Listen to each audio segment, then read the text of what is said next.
There he goes. It's a nice one too.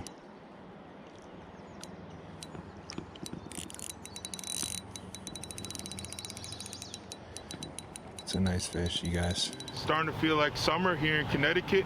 Most of the streams and rivers around here for the most part have been stocked with big fish. In this video I'm going to show you guys how you can target them using spinning equipment. Today we're going to cover some of the basics of the gear that you guys are going to need, and we're also going to show you guys how you can find good spots in the area. To help people that are just starting out, the DEP created a virtual stocking map that's updated throughout the season. This stocking map will show you what rivers were stocked and where you could access these spots. When you're fishing in a pond or a lake, it can be a real challenge sometimes to locate where the fish are. The beauty of fishing rivers or small streams is the fact that they become more predictable. Because trout are motivated by the desire for food and safety, they're usually easy to find. Ask yourself, is this an area where a trout would feel protected from a predator? Is this an area where a fish could find food?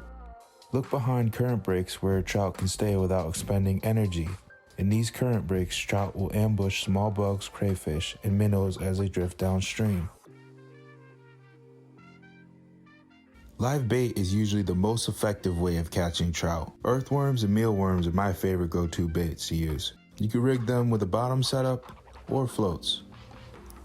For lures, I like starting with moving baits like spoons or spinners. If the fish are active, these lures can be really effective. If the trout aren't in an active feeding mood, I'll use drop baits that I can twitch and pause. A lot of times when I fish a crappie tube, I cast upstream, reel my line just enough to keep a tight line, and then I twitch the tip of my rod every few seconds. The fish usually hit the bait after I twitch it. You're going to want to use a light rod, preferably medium light through medium action. And line is very important because trout have good eyesight. I typically use 4 through 6 pound fluorocarbon line. That's going to get you more bites. So I'm going to show you guys your basic float rig that you can use when you're fishing live bait. You have a bobber or a strike indicator, a 3 to 4 foot leader, smallest split shot you can find, and then about 1 inch or 2 away from the split shot, you're going to want to use the smallest hook that you can find. All right, this split shot should be light enough so that it doesn't pull down your bobber. Another rig that I like to use when I'm fishing with live bait is just your standard bottom rig here. I usually don't use split shots this big, but I just put this on there just so you guys can see it.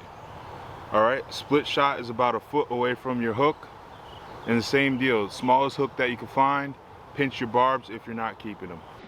All right, now we're gonna try one of my favorite baits, crappie tube. So same thing with this, I'm casting upstream. I'm reeling to keep my line tight. And every 2 or 3 seconds, I'm just giving the rod tip a little pop. And all I'm doing is looking for a reaction strike.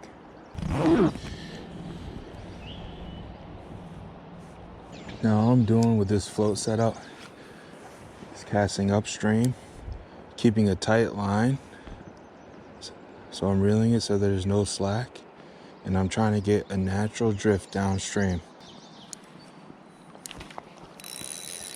There he goes. It's a nice one too. It's fighting like a brown. A lot of head shakes.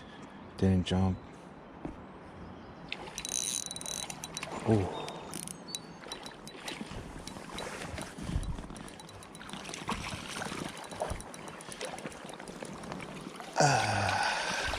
Beautiful fish. Keep them in the net, keep them in the water. Beautiful pattern on that brown. Follow these tips and you'll be able to catch fish like this yourself.